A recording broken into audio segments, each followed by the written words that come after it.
Look for these titles in bookstores this coming week and watch for many of the authors in the near future on Book TV on C-SPAN 2.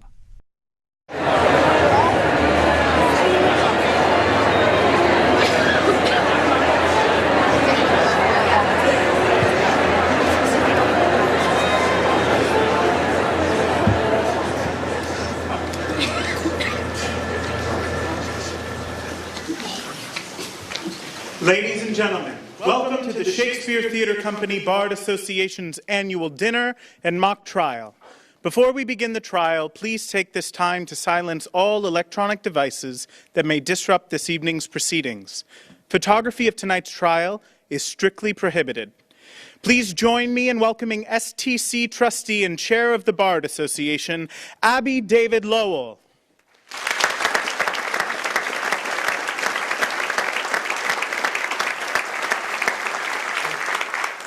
Good evening.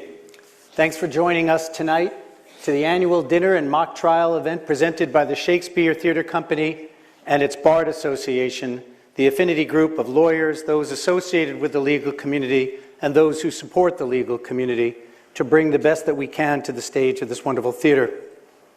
As you know, tonight's performance, tonight's trial, is based on the production of 1984 that was presented by the Shakespeare Theatre Company a few short months ago, and which in turn is based on the 1949, that's right, 1949 book by George Orwell, predicting what 1984 might look like.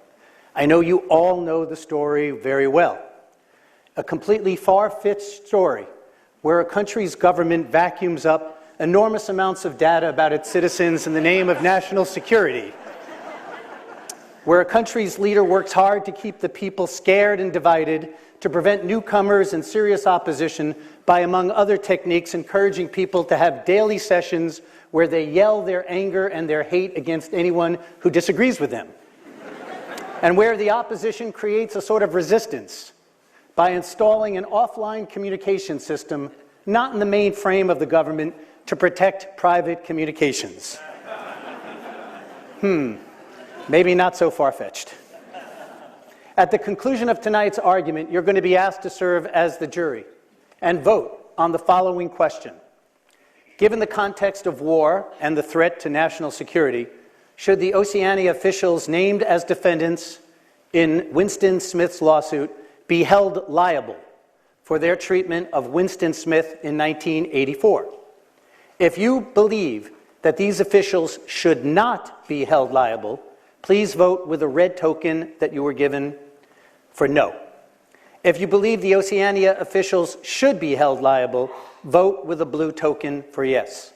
And I would now like to introduce to you and welcome tonight's participants. Please join me in welcoming Supreme Court Marshal Pamela Talcon.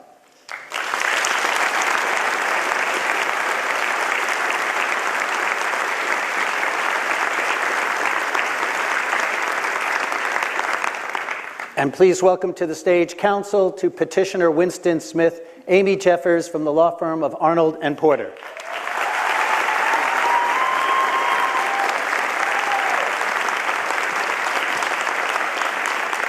And now counsel for the respondent, the state of Oceania, Bob Bauer of Perkins Coie.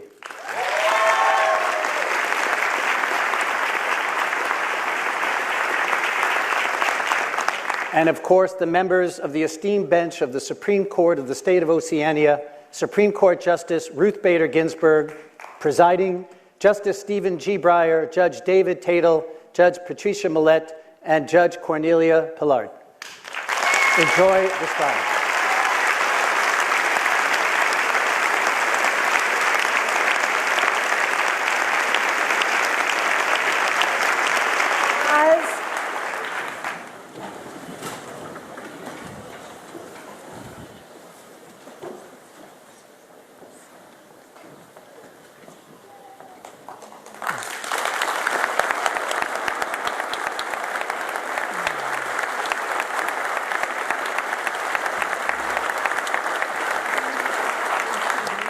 Oyez, oyez, oyez.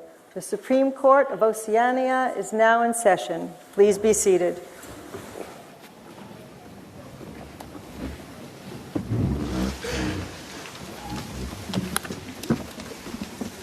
welcome to 1984 as perceived by people living in 2016.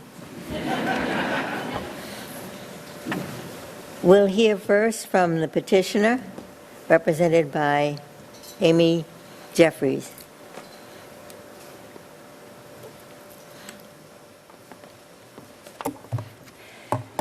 Thank you, Your Honor, and may it please the Court. My co-counsel, Sally Pay, and I represent our client, Winston Smith. Mr. Smith is not present this evening, however, and we understand that he may have been vaporized, which goes straight to the first point of our argument. There is a clear threat of irreparable injury in this case, which is why this Court must enjoin the state from the unlawful practices of Big Brother that President Freeman promised to end. What injury?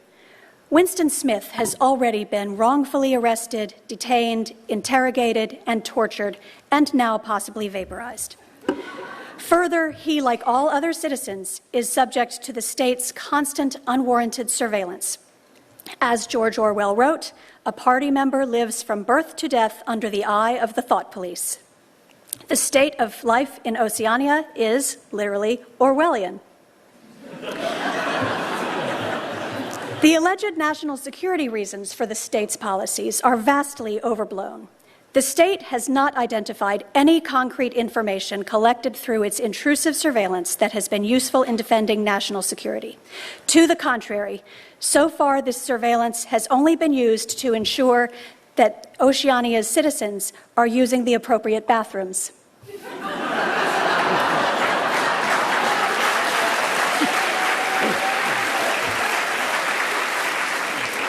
That's right. The state is surveilling its citizens solely to enforce the birth, sex, bathroom statutes, known, of course, by their acronym BSBS. And how is the state conducting this surveillance? We understand that the state has pushed malware to all cell phones, tablets, and computers in Oceania and has unfettered access to encrypted data and cameras on any device in Oceania. These policies, Your Honors, will not make Oceania great again, which is what the thought police might claim. So the era of Big Brother is not over, as President Freeman has promised. Which leads me to our second argument. The officers responsible for the harm... Before you move on, Ms. Jeffress, President Freeman could be making a lot of money running casinos or reality TV programs or giving private speeches to investment bankers. Instead, he cares enough to be our president, devoted totally to taking care of the people. So it really seems like pure conjecture that the thoughtful police would abuse the powers of observation they have only to keep us safe. He cares about only one thing, Your Honor, and that is his own power. Ms. Jeffries, let's back up, because you have introduced a threshold question. You have asked for sanctions to be set by this court for surreptitiously gaining access to your preliminary briefs. You did not identify what sanctions you sought, and you did not tell us what was in those briefs that you disclaim. So if you would respond to those threshold questions, what sanctions and what do you now disclaim that was in your prior briefs? Your Honor, we merely disclaim our prior briefs in order to protect the sanctity of the attorney-client privilege. We knew that the state was monitoring all of our communications, as we all know. So we did not write anything that we thought would be damaging if released, because we all know that we live under constant surveillance. But we did move for sanctions because we believe that it's important for this court to acknowledge that the state has abused its authority and that the malware that is infecting all of our devices is improper and must be enjoined. And the sanctions you seek are? Sanctions, we would like monetary damages, of course, and we would like to enjoin the state from any further intrusive surveillance of our client and of all citizens of Oceania. One more preliminary question. I and all of my colleagues were appointed by President Freeman. That's so? Do you think that you can gain impartial justice from this tribunal? Or, now I understand that President Freeman is in his last term in office. So would you move that we hold this whole proceeding in abeyance until the election?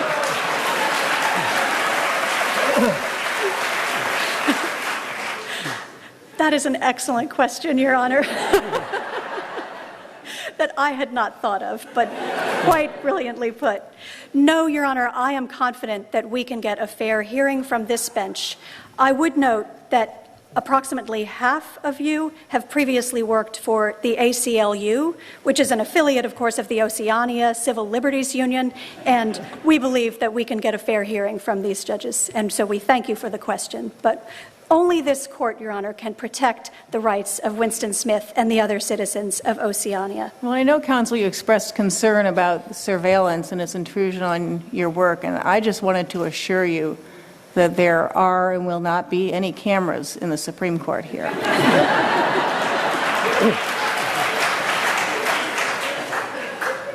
Ms. Jeffers, I want to ask you to focus on your argument about qualified immunity, and I want to ask you the question that I think is actually key to this case.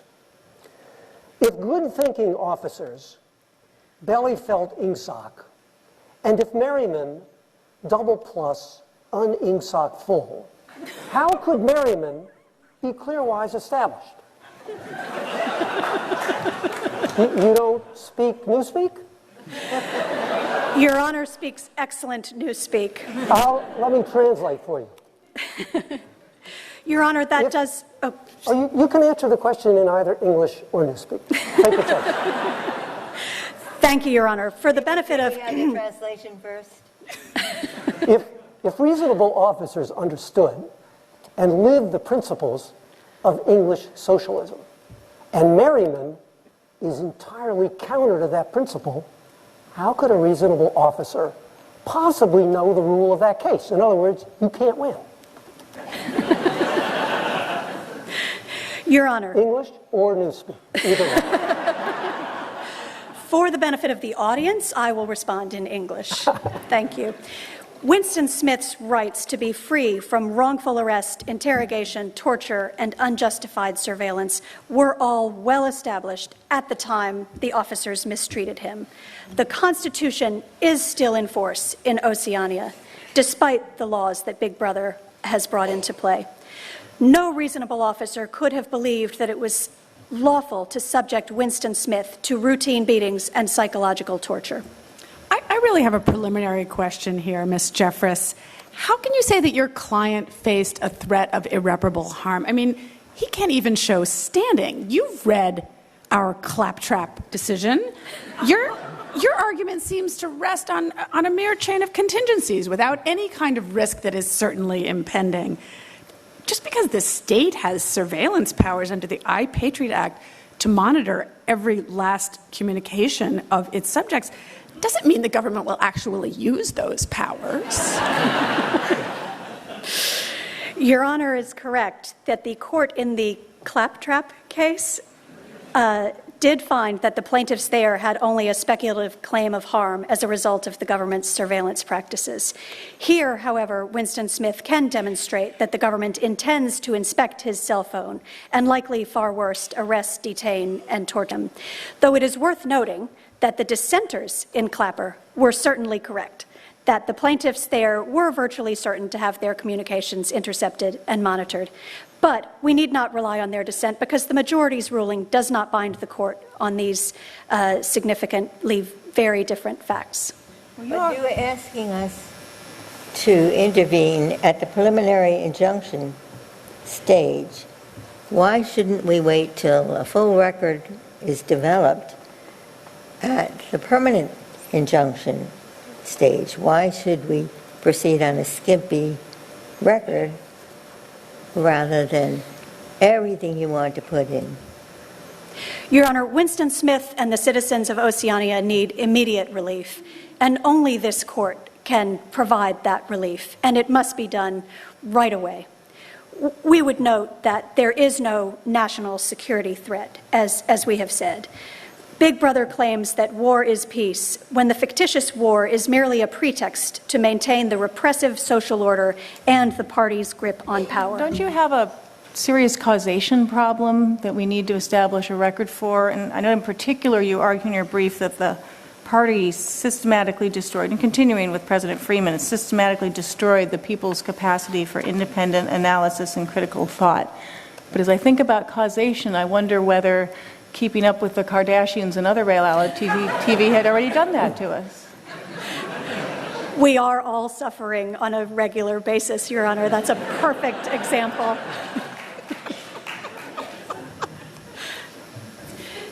Well, you know, there's a man who wrote about what you say was done, and the name of that man was Hambleton. And before I can say you should get your way, I want to know what that man did say.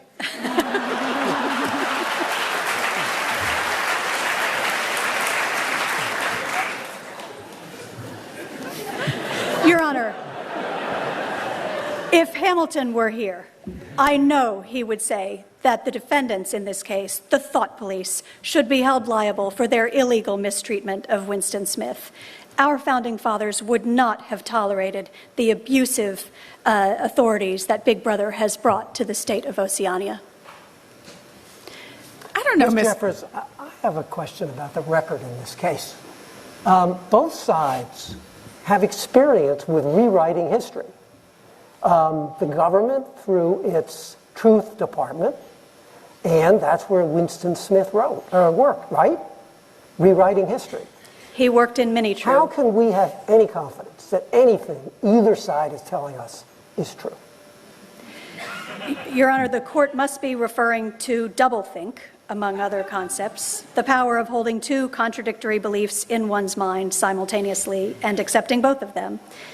And Oceania's slogan, "War is Peace," is premised on Big Brother's indoctrination of its citizens in doublethink, which we are all suffering from. I also note that you rely on a case called Ex parte Merriman that was written by Chief Justice Taney, who also wrote the Dred Scott decision. Is he really a reliable source for civil liberties principles? We like the Ex parte Merriman case because the plaintiff won.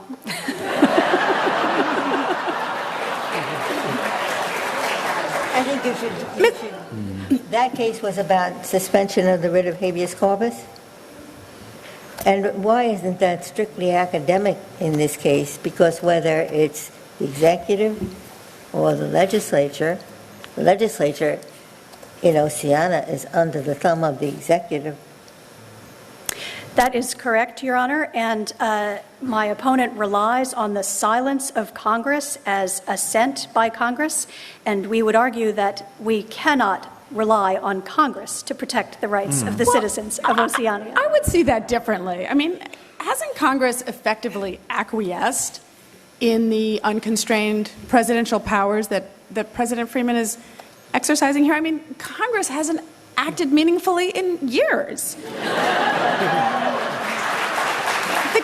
In fact, the government leaders care so much for the people's safety that they have almost nothing but safe seats left in Congress. That is exactly right, Justice Pillard, and that is why we rely on this court for the relief that Winston Smith seeks. Yeah, but those actions of which you are complaining, so they happened 32 years ago. Are you discriminating against those with age? Isn't there a time when we turn the page?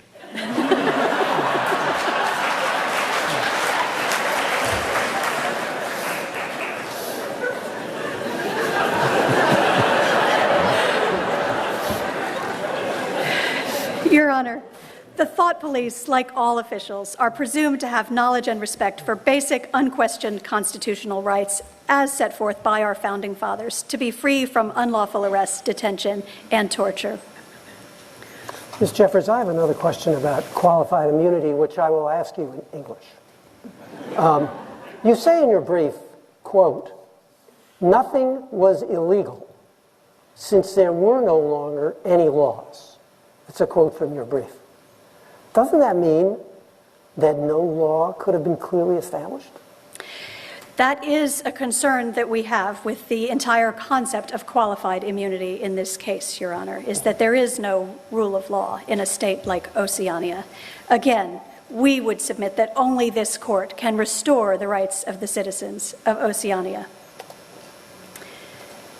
So in conclusion, Your Honors, we insist that the defendants, the thought police, be held liable for their illegal mistreatment of Winston Smith.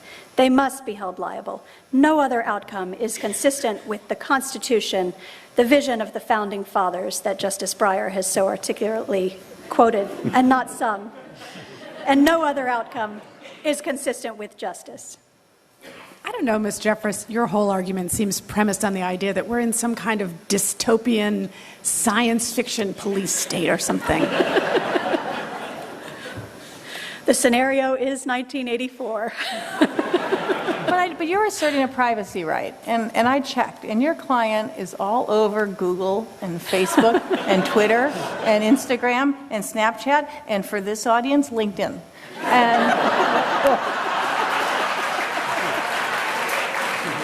And he even posted selfies with LeBron James, is my understanding. And so, what privacy right is left? Wouldn't you have to concede that Apple, Google, and Facebook know more about him than the state could ever learn?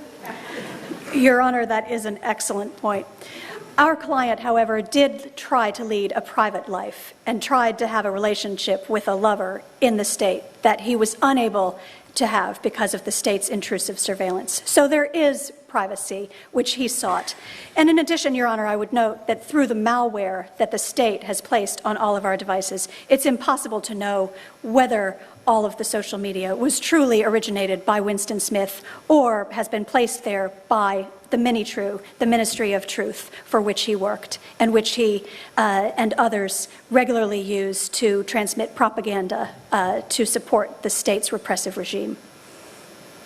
And I also noted that in your opponent's brief, they made some mention in footnote 5 of practices in foreign countries, but you didn't. You seem to focus only on domestic law. And are you aware that Justice Breyer just published a book called The Court in the World, American Law and the New Global Reality? Are you disrespecting his views of the law? I am aware of the book, Your Honor, and would never disrespect Justice Yeah, but Breyer. did you read the book? I bought the book. Ah, you're the one.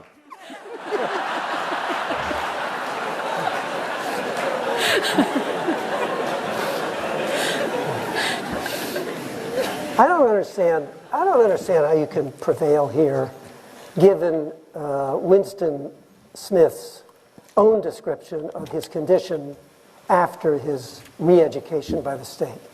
He said, quote, that he, quote, loved Big Brother, but he understood that the party had helped him, quote, win the victory over himself.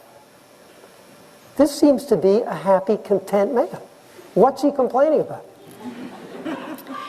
Your Honor, the state also argues that Winston Smith's problems are of his own making, that he is a victim only of his own mind. But if someone paranoid, if everyone truly is out to get him, as the state clearly is in this case, this is the case for Winston Smith. He is the victim.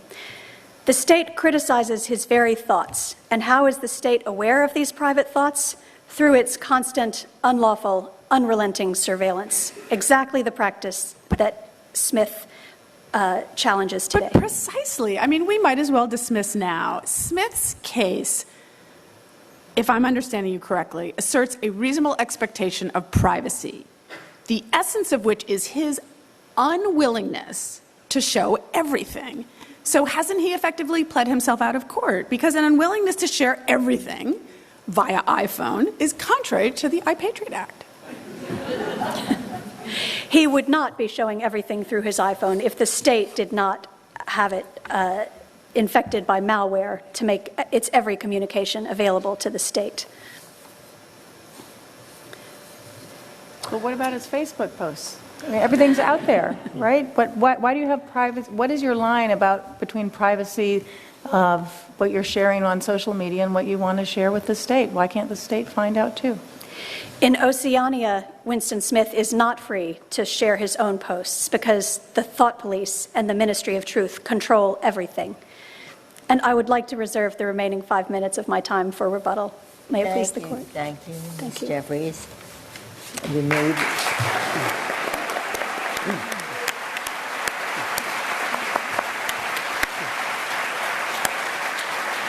And we will now hear from counsel for Oceania, Bob Bauer. Madam Chief Justice, and if, as we strongly recommend, it please the court, petitioner paints Oceania as lawless. What then is this legal proceeding? Judges, counsel, case, all open to the public, except the unfortunates who could not afford the ticket price.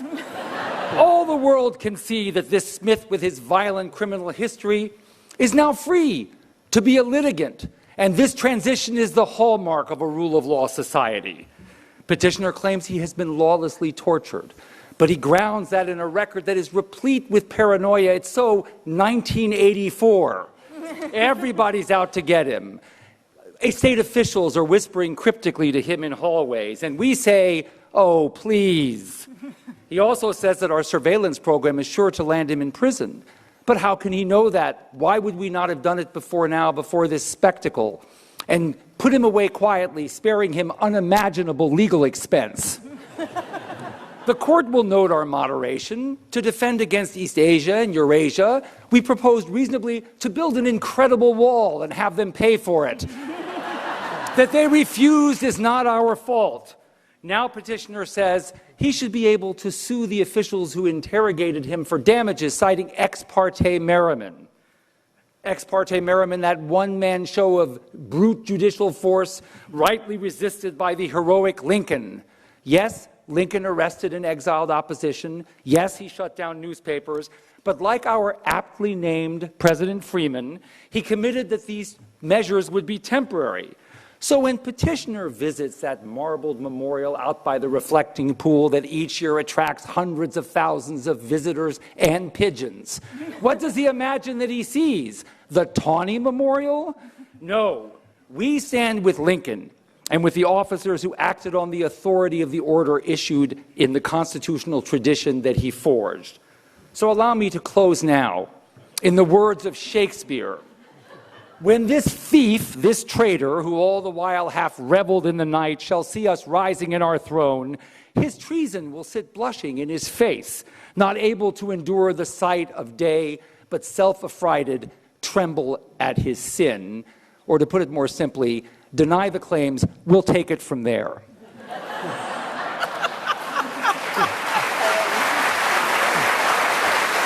Counsel, you have made some pretty strong arguments against Winston Smith. But as I read your argument, you seem to be saying that no one has standing to object to what is going on in Oceania.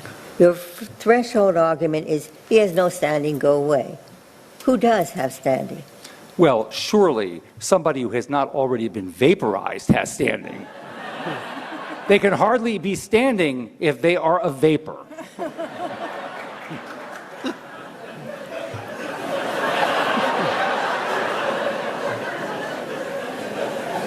I think.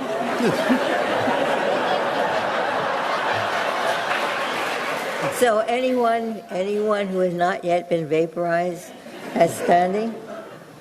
Well, it's a good start, Justice Ginsburg. I mean, everybody is subject to this 24/7 surveillance. So among those everybody, who can sue? Well, as you know, the cell phones are equipped with a device that is activated only upon the application of certain criteria. The petitioner doesn't know what these criteria are, does not cite them, and has no reason to believe that he will be arrested because of their application. So we would have to have a petitioner coming in saying, here are the reasons why I'm confident the cell phone will be turned on and I will be followed. And we're quite confident, you're right, Chief Justice, nobody's going to have the nerve to come in and say that. I think your argument that the risk of harm to Smith is conjectural really proves too much because, in your view, even thinking about this lawsuit made Smith guilty of thought crimes. Once he filed it, you either have to go after him or admit that you don't really care what people think. And if the government doesn't care what people think, how can it defend the total surveillance regime under the I-Patriot Act? Judge Pillard, the government cares profoundly what people think, or we wouldn't be equipping the cell phones with these surveillance devices. Mr. Bauer, I don't have a newspeak question for you. Frankly, I couldn't figure out how to question the government in a language deliberately designed to make questioning the government impossible. So I want to ask you this about surveillance. You say in your brief that Smith's re-education makes it, quote, less likely under any rational targeting criteria that he'll be surveilled. That's from your brief. But I don't see how that's consistent with Oceania's pre-1984 policy, re-educating people, returning them to the population, and later making them disappear. Indeed, O'Brien told Winston, in the end, we shall shoot you. Well, I should point out to you, Judge Tatel, that the record shows that by the end of the book, Winston Smith is still very much with us. And though counsel today chose not to appear with him, he's represented. There must somewhere be an engagement letter.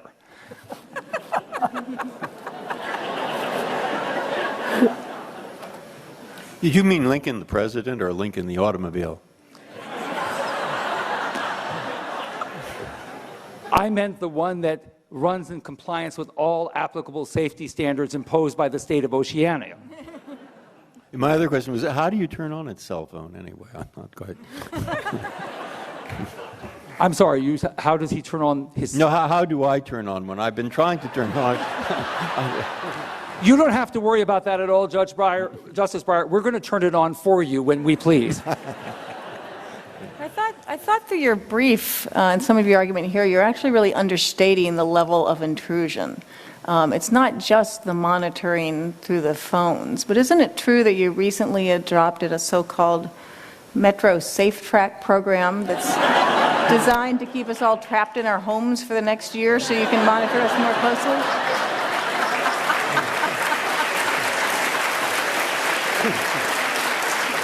Judge Millett, I didn't hear all your questions because of the unruly mob.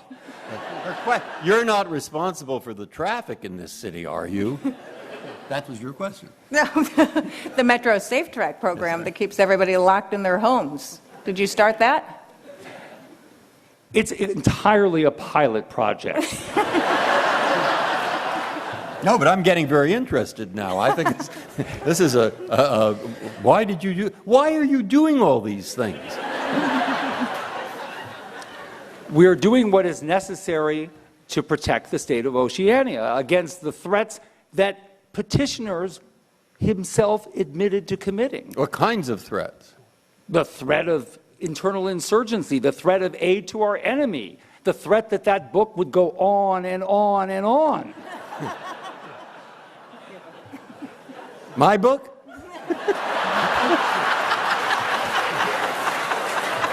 No, Justice Breyer, but I'd like to speak to you afterwards about the audio version. Let's go back to your point that why Winston Smith? He's already been vaporized. What about the popular refrain, we did it before and we can do it again? That common sense understanding. That, to make sure I understand you, Chief Justice Breyer. Particularly, well, think about the sexual offender registration law. The whole premise is if you did it once, you're likely to do it again. So Winston Smith's position is the state did it before, they are likely to do it again. But what Mr. Smith doesn't account for is that we have a rigorous re-education program that, as you know, we have funded, the Race to the Bottom.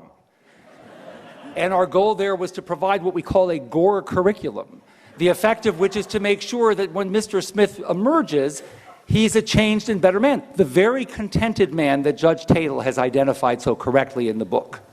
I want to follow up on Justice Ginsburg's question, though, because, I mean, she asked you why you're going after this poor man, Winston Smith. I want to know why the government isn't trying to surveil O'Brien. He's a far greater danger to the state. After all, he literally wrote Goldstein's book, which implies blatant thought crime. He's far more dangerous, yet he's your client. Well, O'Brien's not my client, though he authorizes the payment of my bills. Double speak. Therefore, I'm most responsive to him, Your Honor. Yes. But what I want to say about that is yes. O'Brien doesn't admit to the authorship of that book. That book is a thinly guised tract, Goldstein, of a volume known as Democracy and Dictatorship by Leon Trotsky, and it advocates the most violent methods to use to unsettle a democracy. So O'Brien, in fact, is part of the solution and not at all part of the problem. Why wasn't Julia prosecuted? That's my question. Did she play the woman card? Your Honor, Oceania is a merciful state that applies the law on the specific facts. There was no indication she was anything other than someone who, in love with this man, had been induced to enter into the conspiracy. That's what I mean. It's a shame to say that Oceania lacks the rule of law when it's brimming over with that kind of empathy. I have a question about rule of law in Oceania. It seems that the legitimacy of Freeman's administration depends on the people believing that by winning the election they won back some of their civil liberties. And I was a little confused by you saying that O'Brien is your client. I thought you're representing the state and not the individual defendants. And I think you're really missing an opportunity here, right? So you could have the illusion of the rule of law and do whatever you want if you just pin it on the individual defendants. Like, why are you even here with the qualified immunity appeal? Oceania says, oh, it's all their fault, not ours. But you're here appealing. Let the, avoid liability for the Freeman administration and let the individuals take the fall. Isn't that core? That sounds very appealing. Thank you for suggesting it. Rewind and start all over again. That's very good, yes. But how can you possibly claim qualified immunity for the individual defendants in a case like this? I mean, we do have a Constitution. It's stipulated. It's still in force. Are you asking us on qualified immunity to forget about the Nuremberg principle? Your Honor, as you know, we've adopted the United States Constitution. That isn't to say we fully believe in it. We're adapting it to current conditions. But one thing we know for sure is that the executive order pursuant to which these officials acted was well known for years. There's no reason to believe they thought it was anything other than lawful. There's no reason for us to hold those lower on the totem pole responsible for the errors or the misdeeds of the higher up. And the higher up, in turn, could never be prosecuted for their misdeeds because they're not capable of committing them. Setting aside the executive order that you just mentioned in response to Justice Ginsburg's question, would you at least concede that a reasonable officer would have known that it was unlawful to put on Smith's face a wire cage full of rats? Yes? Your Honor, yes? First of all, I would answer in two parts. Number one, I would say that we have no testimony other than Smith's own for that particular episode that you cite. But even if it's true, I mean, everybody's a critic.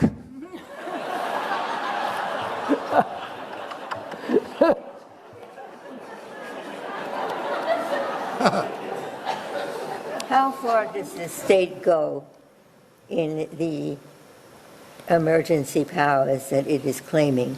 I mean, it has committed detention of people, torture of people. Torture is okay in a time of terror. Is that your position? No, Chief Justice Ginsburg, that's not our position at all.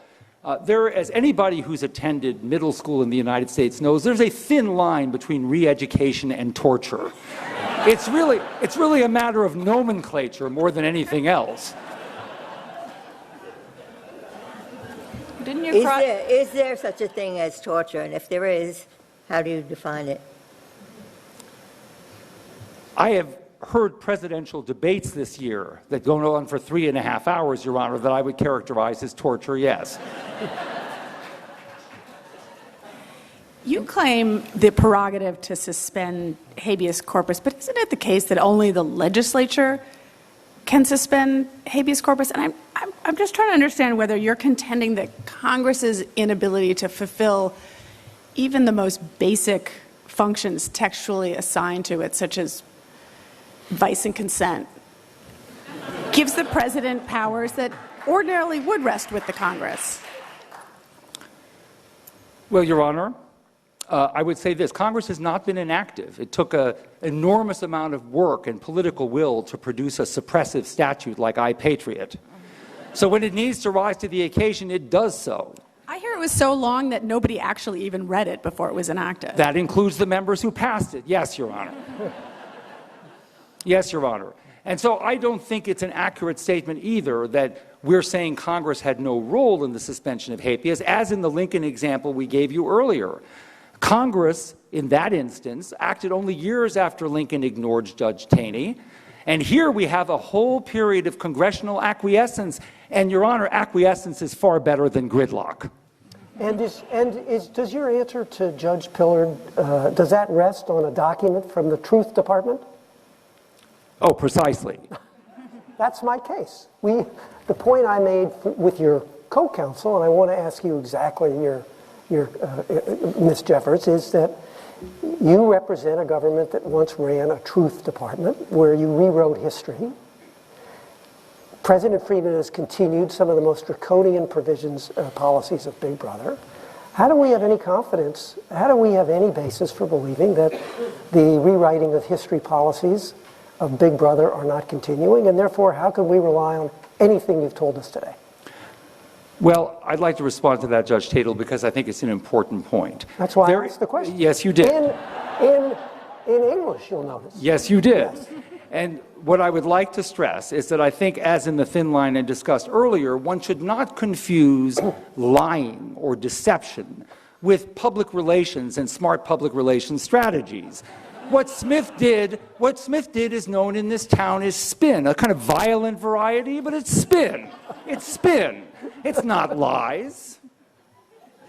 But you did, as you heard, put all, minor things like rats and so forth on the person's cage or wherever he was, and there are a whole bunch of things here pretty bad, and you're saying it was really the higher-ups and not these clients. So why don't we indict the higher-ups, or would you consider that judicial activism? Your Honor, as I said earlier, I think it's very difficult to find higher-ups in Oceania who are doing anything other than their level best to protect the country. But one thing we know, whatever the record that shows about those misdeeds, and President Freeman may well be committed to pursuing prosecution of those higher-ups, this case is about Smith. And Smith is a fevered, paranoid discontent who was glad to draw a salary from the Ministry of Truth until everything went apart on him. And we re-educated him, and he has been permitted to leave, and he has a lawyer, and if you're allowed to go free and you are represented by counsel in this country, then all constitutional guarantees of any meaning have been fulfilled. I don't have that impression from the record. I did have a different impression, but if he's continuing this policy, why don't we impeach President Freeman too? I mean, if there is no law, why can't we just be activists? Well, as I said to you earlier, Justice Breyer, if there's no law, what are we doing here? Is this a fundraising event? We do have a higher law it's stipulated that we have a Constitution. What constitutional rights does Smith have? Does he have First Amendment rights? Does he have Fourth Amendment rights? Does he have Eighth Amendment rights? Does he have any of those rights? Yes, he absolutely does, Chief Justice Ginsburg, and there's no question whatsoever. We embrace the United States Constitution, and any time that Mr. Smith wants some exposure to those rights, he's free to inspect them. They're enclosed within glass at the National Archives. I'm not sure that this is relevant to the case before us, but I just can't resist the opportunity since we have you here. I understand that in Oceania, 2 + 2 = 5. And I wonder, is that code for a gun plus a gun equals due process?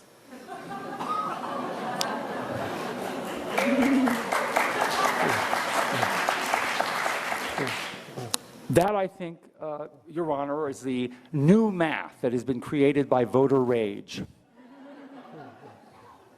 And if the rats on the face were one thing, but didn't you really cross the line into clearly unconstitutional, cruel, and unusual punishment when you made him eat Trump steaks? When you made what?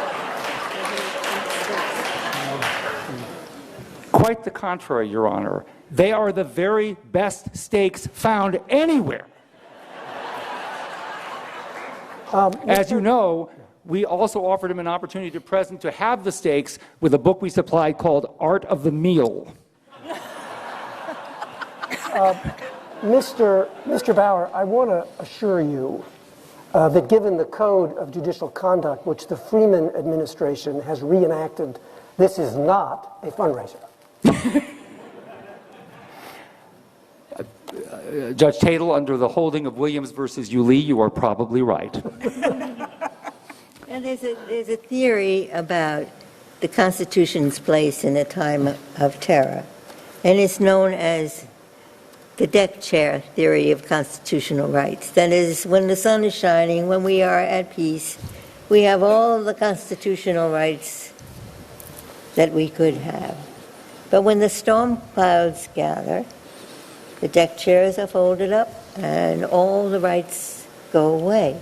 Is that the view that you're trying to get this court to accept?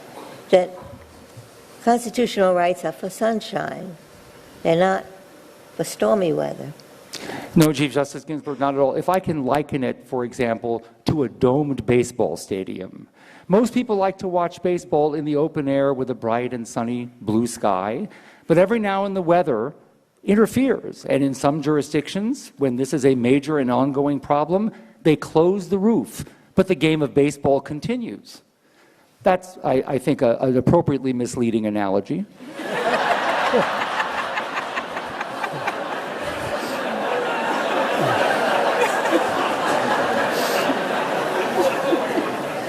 Well, are you listening to Mr. Strawn's cell phone, or are you not?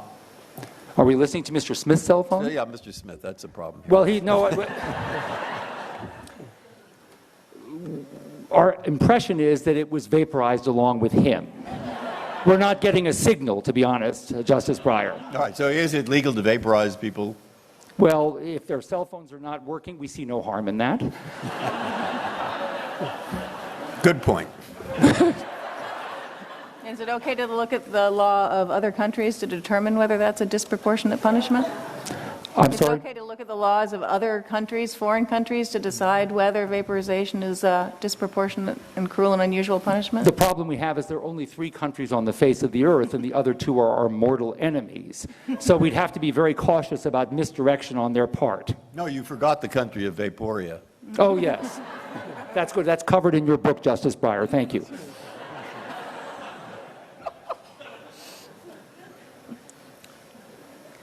I had one other question for you, and that is really whether this is your means are disproportionate to the end. If you want to get inside of our cell phones, do we really need to authorize the government to do it? Can't most teenagers do it? Well, yes, Your Honor, but your wish is fulfilled. The government is currently being run by teenagers.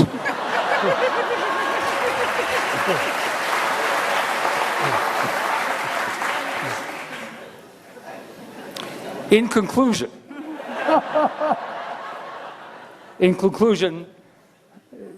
petitioner has come here, or not, in fact, because he's no longer with us, to claim that he has standing. He does not have standing. He does not have standing, and he should not be here attempting to suggest that this state, in this courtroom, in this legal proceeding, with this public in attendance, is in any way lawless. We're merely meeting the demands of the moment the best that we can, and as I said earlier, we stand in the tradition of some of our greatest presidents who have had to take these steps in times of crisis. Thank you.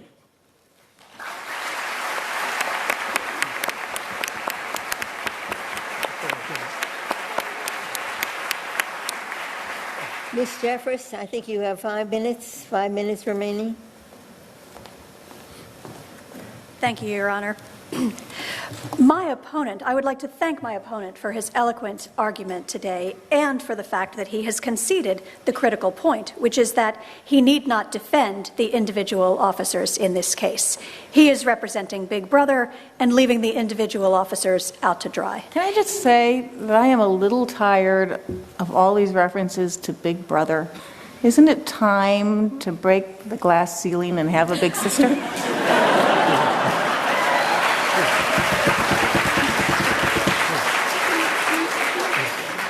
Many of us in the audience would like to think that Big Sister would not be quite so abusive in the exercise of authority.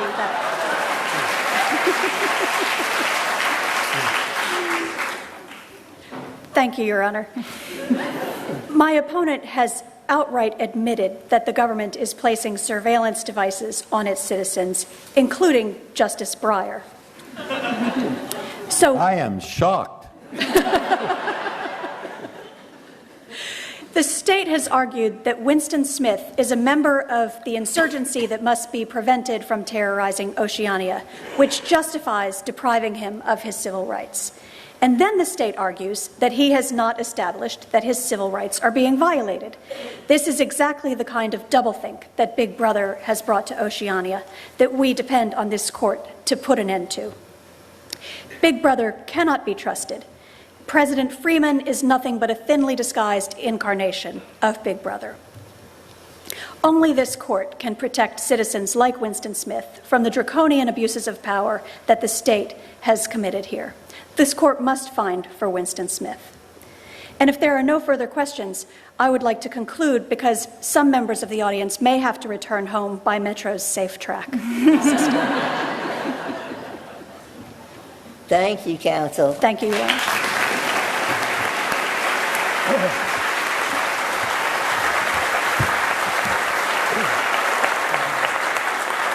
The case All is rise. submitted. The honorable bench will now deliberate.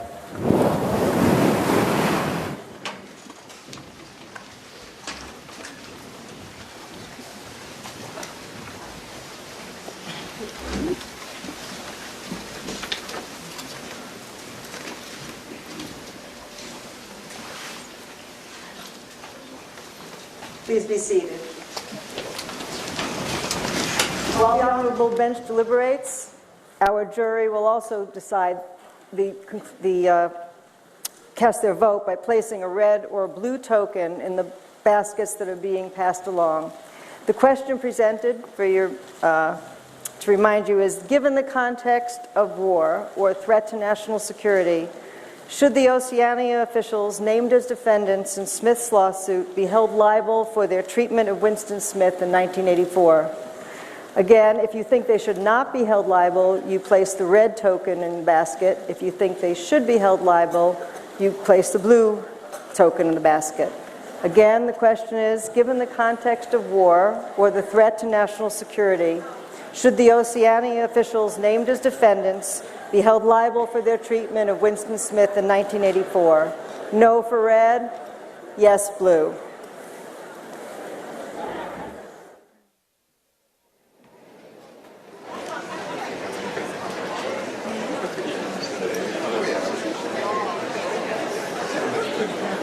Ladies and gentlemen, please welcome Abby David Lowell for tonight's discussion. Very good. Very good.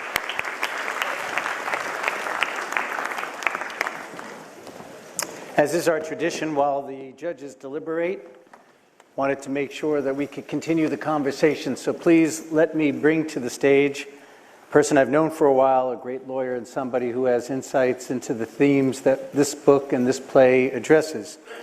Ted Boutrous of Gibson, Dunn & Crutcher is a both trial lawyer, advisor about crises and media events, and was one of the lead lawyers in advising Apple in the controversy that it has had and is having with the government, namely the FBI. Ted was involved in litigation, in advice to the company, in dealing with the issues that were both in court, in the media, and continue to be so. In a play, in a trial about 1984, what more apt and more relevant can it be than to welcome to the stage somebody who's living what George Orwell only imagined, Ted Boutrous.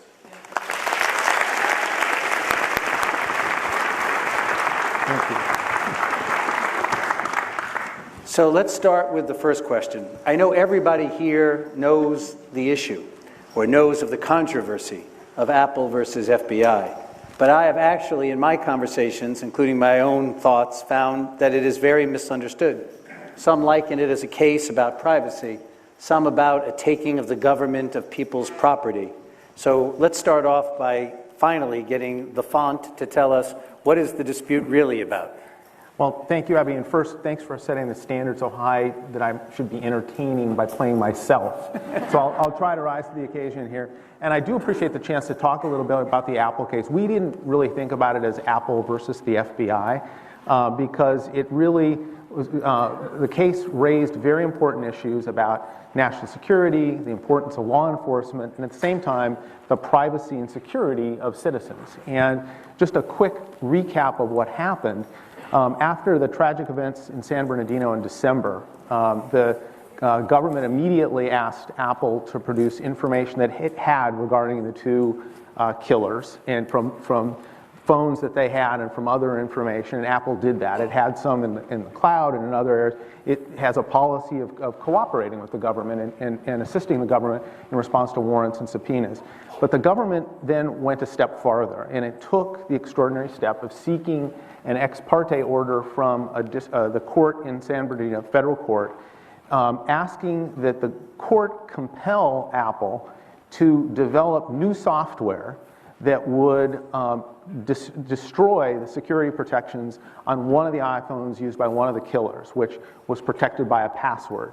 Apple has been working, it's an arms race to protect all of our data from hackers, from cyber criminals, from terrorists. And one of the more recent features that Apple had included was that the kind of the cherry on top of the security protocol and protections on the iPhone is your password. Once you put your password in, that entangles with all the other security measures, and certain encrypted data in your phone, in your actual phone, cannot be accessed by anyone who doesn't know the password, including Apple. The government didn't know the password. The individual was dead. The county of Riverside, whose phone it was the employer's phone, didn't know the password. And the government said it needed to get into that phone and asked the court to do something extraordinary, which was have Apple send, we estimated it to be 6 to 10 engineers into the lab, so to speak, to develop a brand new operating system that would allow the government to hack into the phone, that would destroy security protection. So it's a little privacy, a little taking, it's a little both. It's a little outside both of those. As you were getting ready to argue the big argument, it seems that it sort of both blinked and it didn't get to there. So what is the status right now? Yeah, what happened was I had just finished my moot court, getting ready for the hearing where we were going to argue these issues. And I came back to my office, and my assistant said the U.S. attorney was on the phone, and she was, and she said that they might have found a solution that made Apple's cooperation or the assistance unnecessary, so they wanted to cancel the hearing. They subsequently announced that they had developed a means to get into that particular phone. And then in another case in New York, where a judge had issued a very strong ruling saying that the separation of powers precluded a court from authorizing a backdoor into the iPhone that the government could get into, and that this was not permissible under the All Writs Act, which is what they had invoked as sort of an all-powerful magic wand that the government could use to get courts to order private companies to do whatever they wanted. Is now Congress going to take the ball now that the controversy is a little bit outside the courts? Well, one of the things we said was this is an issue the American people must decide through their elected representatives, where the security and privacy of citizens versus security and law enforcement, and those are all important issues, and those are political issues, policy issues. The FBI Director Comey said the same thing. These are issues of policy. So I think Apple and others have called for a commission and some process, because these are really important issues. So with your perspective, let me ask you the first obvious question. So in 1949, Orwell presented 1984. Many would say what we live with today is not as bad as he envisioned. Some would say it's worse. Not only do we have Big Brother or semi-big sisters watching us, for example, the NSA, but as the questions indicated, there's Google and Amazon that you get on. They know exactly what you bought and what you're thinking of buying, and the place where you buy clothes for your kids and your hobbies. So with your new perspective, what do you think? As bad as Orwell thought? Better? What do you think? I think we're in much better shape than Oceania in 1984. Let me get that on the table. I do think there are big differences. So now we have this information capability, and yes, we all give up certain secrets and privacy when we voluntarily post things on Facebook and the like. But the difference, and if you look at what, ironically, as you'll recall, the most famous ad of all time, or one of them, was the 1984 ad by Apple. And the theme of it was to break out of conformity, that individualism would flourish with devices like the Macintosh then and the iPhone now and other devices that allow individuals to communicate and speak and get their views of the truth out on the record, where, as in Oceania, Big Brother was using the surveillance tactics to squelch freedom and to oppress the citizenry and to change what the truth and the actual facts are. So I think it's a big difference. Do you think... Thank you. See, it worked. Has the law regulating government and private technology and enterprise and the use and collection of data kept up with the technology? It really hasn't. I mean, if you think about it, I mentioned the All Writs Act, which was enacted in 1789. And so that was what the government had to use to try to get the court to force Apple to write new software to allow the government to get into devices. And one of the things we argued was that would be subject to, it would be the grand prize for hackers to steal that software so they could then use it and misuse it for illicit purposes. But they had to cite a 1789 case, and then they relied on an opinion from 1807 where they claimed a clerk was required to decipher something on the stand. So that was the law they were relying on to ask for this really brand new technological order from the court. So I think the law does need to be looked at, and also I think the law restricting the government, because as you suggested, there is incredible surveillance techniques that the government now has, immense power. We want the government to be able to use that to protect our country, to protect citizens, to go after terrorists and evildoers and all of that. But at the same time, we have different interests in our country, privacy, security.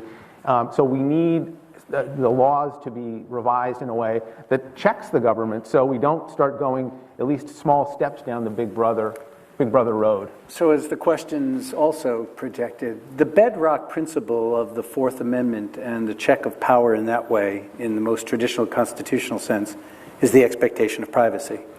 So given what we now know exists, ranging from the nonstop social media to cameras on every street corner to the ability of the government and private enterprise, as I said, to be involved every time we turn on our computer, has the expectation of privacy changed so that the law will now reflect that we do not any longer live in that kind of place where you shut your doors, you shut your shutters? Is that one of the things that now needs to be addressed? And again, if that's the case, by court decision or by legislation? It has changed for sure. I think we all have a different expectation of privacy than we did 20 years ago because of these technological advances. The information we choose to give out, but we give it out in order to participate in these incredible tools and apps and technologies. And so I do think the courts will be important, and the courts have been. The Supreme Court, with new technologies, has applied the Fourth Amendment in a way that protects privacy and the sanctity of your home when drones and other things are being used.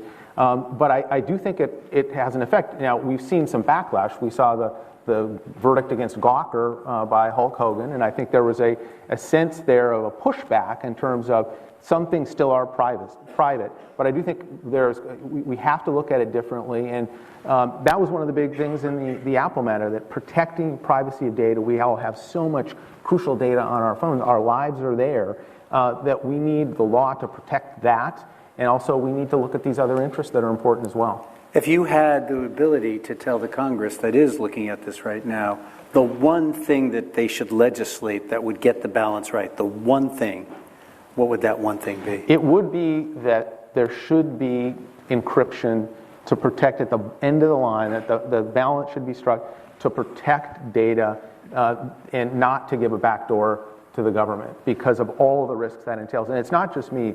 The Defense Secretary, during the controversy that we just went through, said end-to-end encryption is the most important for security, for national security. And so I would start with that premise. And there are competing laws and bills floating around on both sides. But start with that premise and then think about how do we address these other issues. So if there's end-to-end encryption and that remains sacrosanct, I take it then that we are ready to live with the proposition that if the government can't get at the data through their means, they don't have the power to compel it by any other means, i.e. a backdoor. Our system is built on the fact that at some point we recognize law enforcement or other interests give way to other important interests like privacy, like First Amendment rights. We argued this was a First Amendment violation. Forcing someone to write code to do something that they strongly believed against was forced compelled speech. And the Supreme Court has said it many times that our system, our Bill of Rights, exists to say at some point we may not be able to get every piece of evidence, but it's worth it to give that up and to protect overriding values and rights. So one last question. This is a special audience that's supporting this special theater. So we can agree among us to keep this to ourselves, the answer. Right? All right. So when is the iPhone 7 coming out? And how will it differ with... Thanks, Ted Boutrous. Thank you very much. Thanks, Robert. Thank you.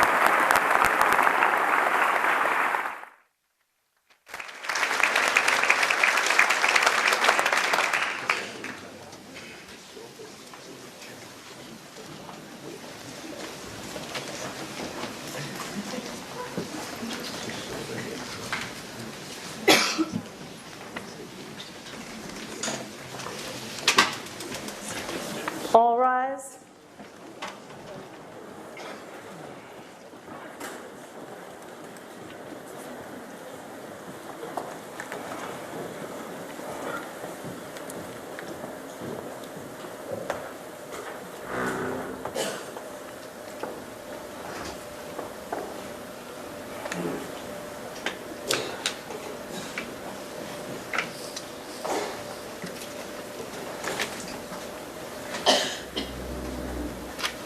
Please be seated.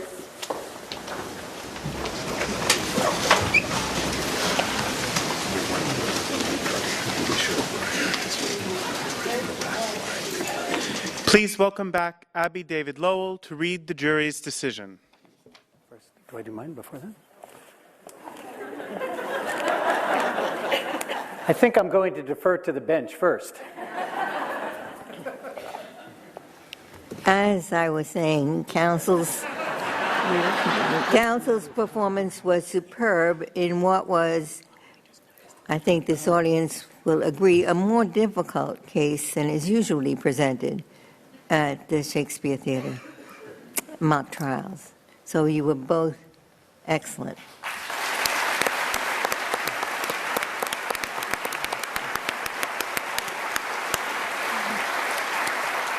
And on the merits, the majority has concluded that this is a very easy case.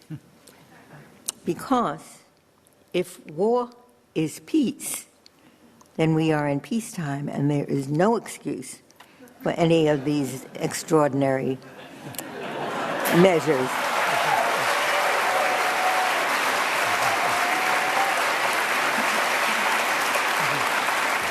But if I can interject a serious note, a great jurist confronted with the question, suppose the police suspect that they have apprehended someone who knows where and when a ticking bomb is going off. Can the police use torture to extract that information? The answer was simple: torture, never. And why? Because we could hand our enemies no greater victory than in our concern for security. We lose all the basic values that make us a human society.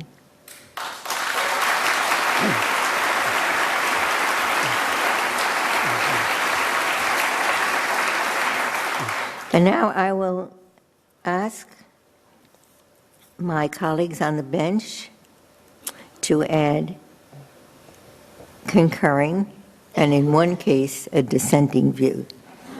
So, Justice Breyer first. Well, with my colleague, Justice Ginsburg, I agree. That's as good an opinion as I ever did see. Besides that, she has clout, because Ginsburg J. knows what she's talking about.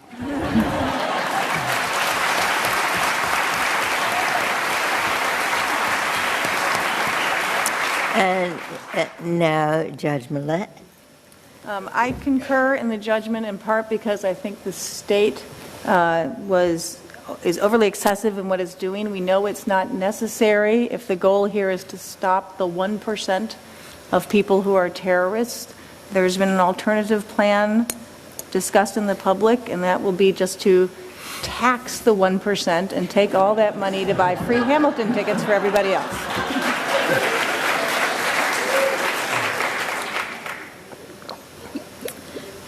Judge Pillard. I would say that the government is not entitled to qualified immunity.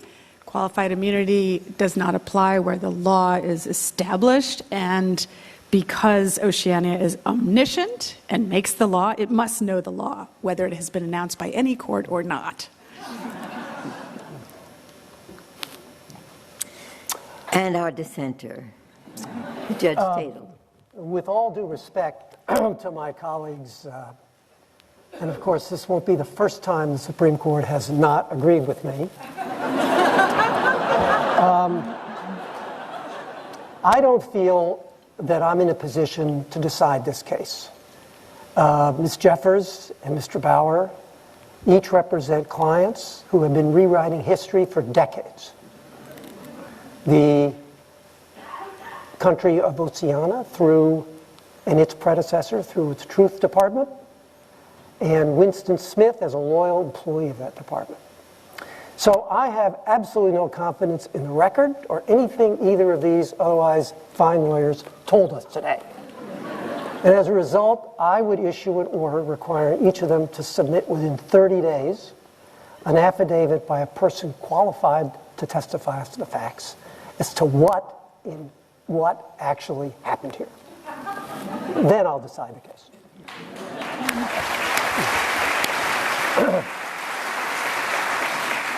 And now, can we have the jury's verdict?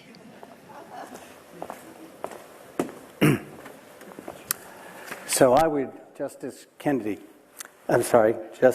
like to say that in the way this theater has always given the audience its final say, the tokens represent, if you remember, blue for those who believe that the Oceania officials should be held liable for their actions against Winston Smith, and the red that no, they should not be held liable.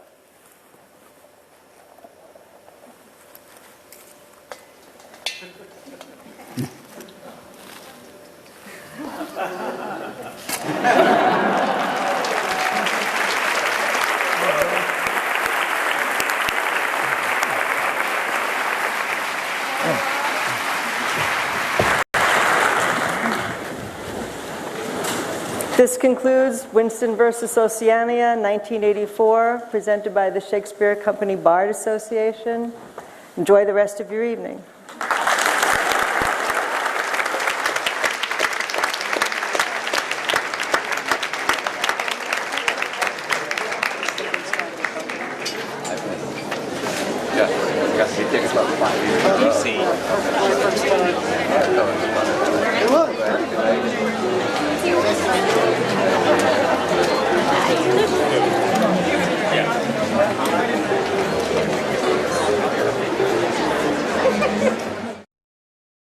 C-SPAN.